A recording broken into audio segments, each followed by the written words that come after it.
कम से कम बात तो वो करो जो समझ में आने वाली हो। तुम्हें यहाँ से जाना होगा, लोग देख लेंगे, पहचान लेंगे और फिर मीडिया पर अजीब अजीब सी खबरें आएंगी। भाई देखते हैं तो देखने दो, खबरों में छप जाएगा तो छपने दो। मैं क्या अपनी बीवी के साथ एक्स वाइफ कहो मुझे। देखो, तुम जब चाहे मेरे सामने आकर खड़े नहीं हो सकते हो। मैं कुछ समझना नहीं चाहती, मैं तुम्हें अपने सामने नहीं देखना चाहती हूँ, समझ रहे हो? बात सुनो, मैं जानता हूँ कि आज की रात तुम्हारे लिए कितनी अहम है नूर, जानता हूँ मैं। और मुझसे जो कुछ हो सका तुम्हारे लिए मैं वो करूंगा। मैं तुमसे वही बात कर रहा हूँ। और अगर तुम चाहो तो मैं वहां आकर लोगों से कह भी दूंगा। क्या क्या देख रही तुमको?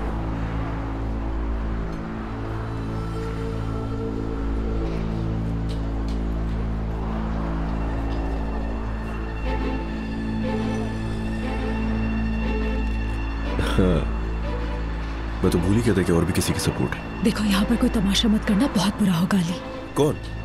मैं करूंगा? अस्तगफिरुल्लाह मेरी जान, मेरी इतनी मजाल। अली